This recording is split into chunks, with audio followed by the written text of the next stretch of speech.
Okay, so a bit of post-commentary for now because as it turns out, I had about an hour or so of recording and the entire time my mic was muted. So, first things first, I was against this guy. As you can see, yep, absolutely carded to 0. So you know what you're in for going into this fight. This guy is a bit of a bastard, let's just say. But oh well, we'll skip to the fight itself and do actual post commentary because although it's entirely my fault the mic was muted, I'm still going to blame Microsoft anyway. God breaks Bill Gates. Gah, gah, gah. You understand that? So anyway, let's get into the real fight, okay?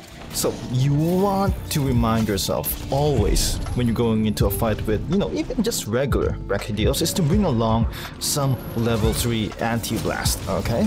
You don't want to bring level 2, you don't want to bring level 1, you just want the full immunity anyway, because trust me, it is a pain in the butt having to roll off the slime every single time, because this guy, much more so than regular Brachydios, is going to be putting down slimes everywhere, and I do mean everywhere, and it's going to be much more apparent in the last phase of the fight, but we'll get there when we get there. So, in terms of weaknesses, right, you want to bring along Ice Element. This guy is the weakest to that one in particular. Okay, so another thing that we need to remember when it comes to fighting this guy is that he does have a habit of opening up his, let's say, combos, right? The start of his strings, let's just say, with his left hand. And me being a creature of habit that I am, I always seem to dodge right. I do have that bias in me, so I always seem to keep forgetting that whenever he opens up with his left hand, I probably should be dodging to my left so that I end up on his right side. This way you at least get to avoid, or at least have an easier time avoiding his attacks, okay? So that's something I'm going to be making that mistake a whole lot back here. Well, watching it again, Right, so anyway, here we are. Now, this is something that you will probably notice whenever you're fighting, let's just say, any monster at master rank, okay? So, technically there's this thing where you can wallbang every one of them, every single one of them, right? This is fairly consistent, every single one of them twice, okay? Now, there's a little bit of a caveat to that, there's a little bit of a technique that goes into that, is that every time you do it, you can't do the claw slap, right? That makes them turn their head more than once each time you do it. At least on the first time, you don't want to do it, more than once. And by the second time you do it once, and after that, the monster will go into enrage mode, and you won't be able to, let's say, claw slap them or turn their heads with a second hit, right? After the first one, you have to do the Slinger Burst to make them charge into the wall, okay? So past that, once you get done with the first 2 wall bangs, the most efficient thing to do, just to make sure the monster is, let's say crowd controlled, right? Or knocked down as frequently as possible, is to try and get off a mount as soon as possible while he's still enraged, okay? That's something you also need to keep reminding yourself, is that the best time to try to pull off the mount against a monster is when they're enraged. Just so you know, you're making efficient use of the rage mechanic, because otherwise you won't be able to wallbang them at all when they're in rage mode. Okay, so moving on to the next area. This is something you also need to keep note when it comes to fighting in the Guiding Lands, and this is a personal opinion, okay?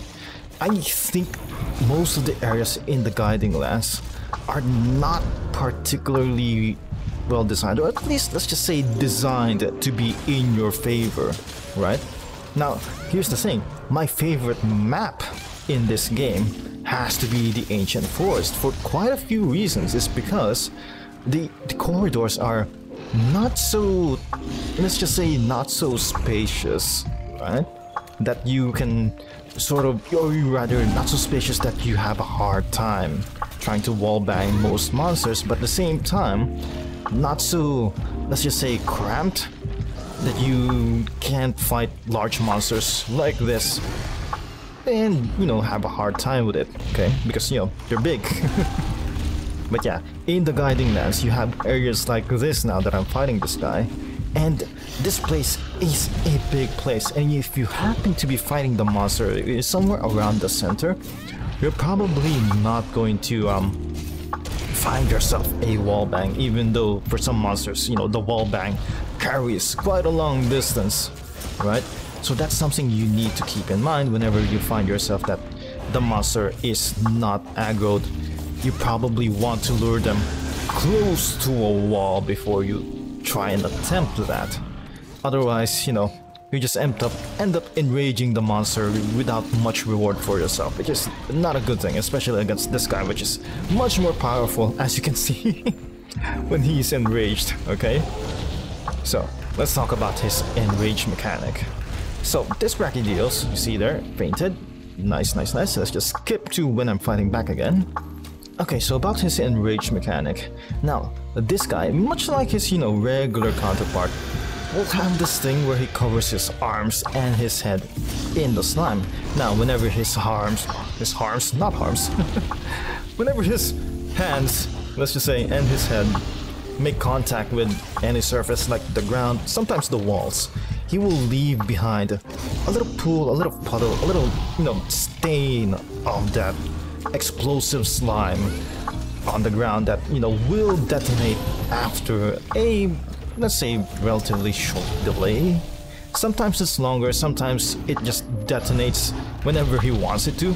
For some reason, he seems to have some kind of telekinetic connection with his slimes that he can just detonate them at will. I don't know how that works. I'm not going to question it. It's a video game, but point is, right? That's why you want to bring along the anti-blast, so that you don't have to deal with the blast blight, you know, debuff whenever you make contact with those slime pools, or at least whenever the monster hits you when he's covered in slimes like this. Okay, so the blast blight thing, when you get afflicted with that, you get this debuff. Well, not necessarily a debuff. It's sort of like a sticky mine, right? It works kind of like that, where if you don't roll it off or, you know, dispel it some way or another, and I'm pretty sure the only way to dispel it is not with a nullberry, it's just by rolling around, you will explode and take damage after a delay as well. So bringing level 3 Blast Blight makes it so that you really don't have to deal with that problem. The only thing you have to keep in mind probably is that whenever you make contact with the slime pools anyway, you will still take the damage. Okay, so this last part of the fight, well, next to the last, okay, I'm not particularly too keen on this part of the map, because again, it suffers from the problem of being far too open. The walls are very far apart. There's not a lot of, you know, obstacles that you can wallbang the monster into, or that you can take advantage of when it comes to elevation and getting off a mount, okay, aside from that one ledge over there, okay, on one side of this little arena. So like, there's not a whole lot to work with here, unfortunately. Alright, and this is why I do like the ancient forest as much as I do, is because almost every location in that map, okay, has a lot of things going for it. There's a lot of, you know, uneven territory, uneven ground.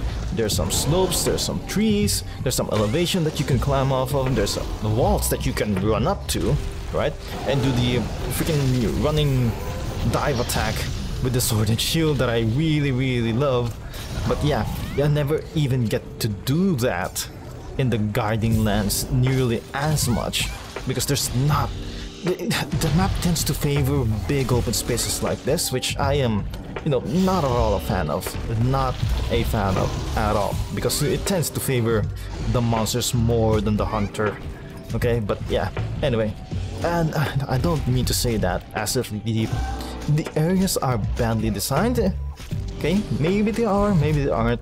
I'm just, going to say that it's just my personal opinion, especially considering my playstyle. But anyway, back to the fight. So, one way you can take advantage of this particular area is that somewhere at the middle of this map is a sort of mini volcano that erupts. Now, the same thing is present in the Elder, what do you call that place? The Elder's Recess, there it is. Like, this thing, that one. This mound that I'm going to lay a trap in, this one does have a tendency to explode. Now, I'm not sure if it's like a timer thing, that it's arbitrary or something triggers it, right? But the point is, you can take advantage of that to deal extra damage to the monster, and if I remember correctly, it deals a fixed 150, right, per instance, or rather per take, so it can build up to a lot if you can manage to keep the monster in that central part of the map for quite a bit of time, right? You can absolutely take advantage of that. So I guess this map definitely has that going for it, but oh well. So as you can see here, this is just me running around trying to look for an opening to wallbang this guy, and again, you can see here the problem with trying to wallbang in this particular portion of the map is that there are like 3 corners that have pools of magma in them, and although this terrain is accessible, you don't want to stay in them. So if you wallbang a monster and their head ends up somewhere inside the lava pool, you kind of punished as well for trying to capitalize on the knockdown.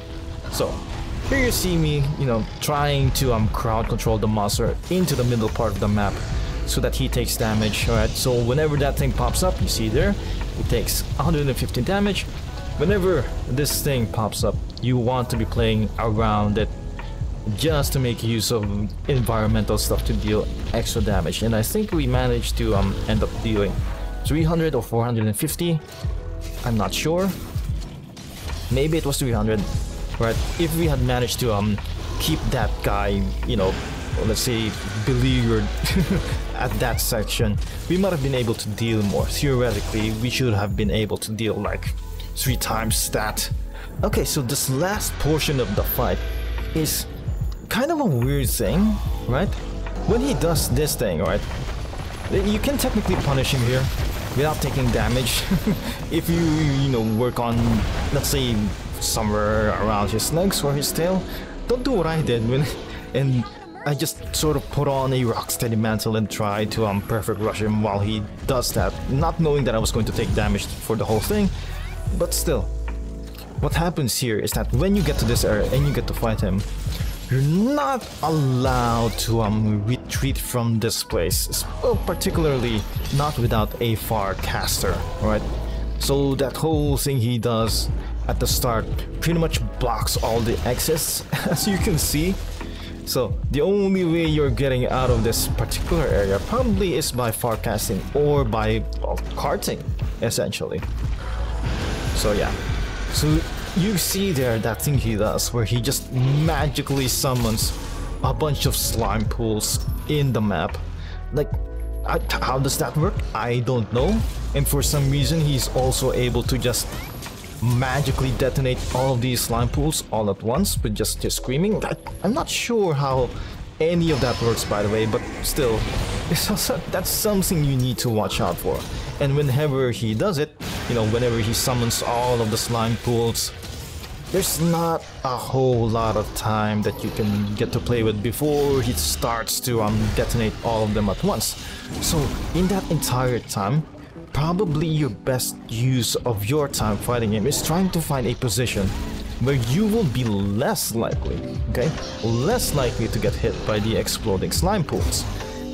And the reason for that, right, you need to be able to think ahead in that situation, is because whenever he tries to detonate it, and you'll get to see later on, I'll remind myself to mention it, you get to see later on that when he tries to detonate them, you don't really have much reaction to it. right? What he does is that he flinches you, and it happens. I don't know if there's any counter to that. I haven't tested it yet. I wonder if, you know, earplugs or brace or tremor resist will save you from that, right? See, you sort of just get flinched, and then you won't be able to move until those things detonate, and there's not a whole lot of warning for you when it comes.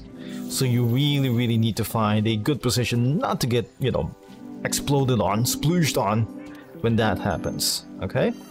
Okay, so coming back into here, you see how that exit is, you know, slightly blockaded, right? You can't just walk out of this part of the fight on your own. But yeah.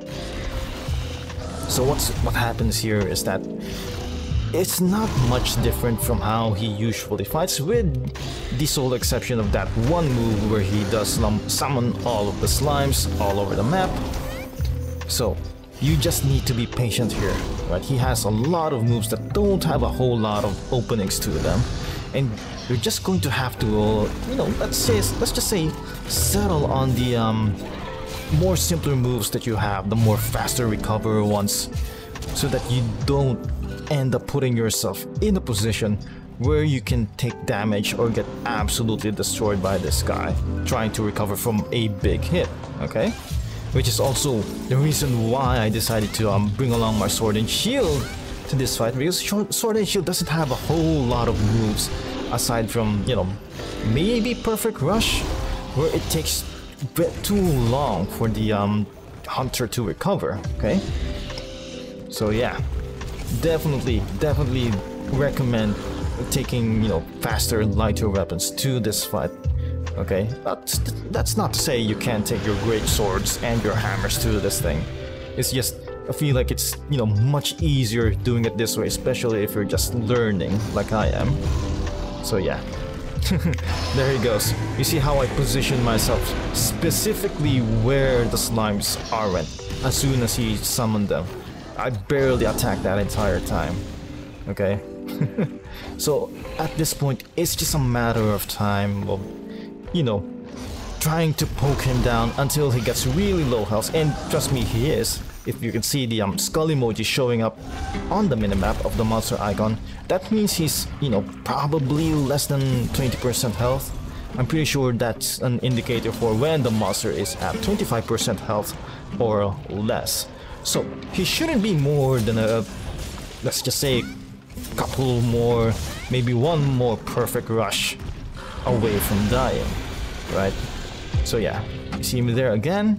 As soon as he summons the slimes, I just, you know, stop trying to attack and start trying to reposition myself where he doesn't have those slimes.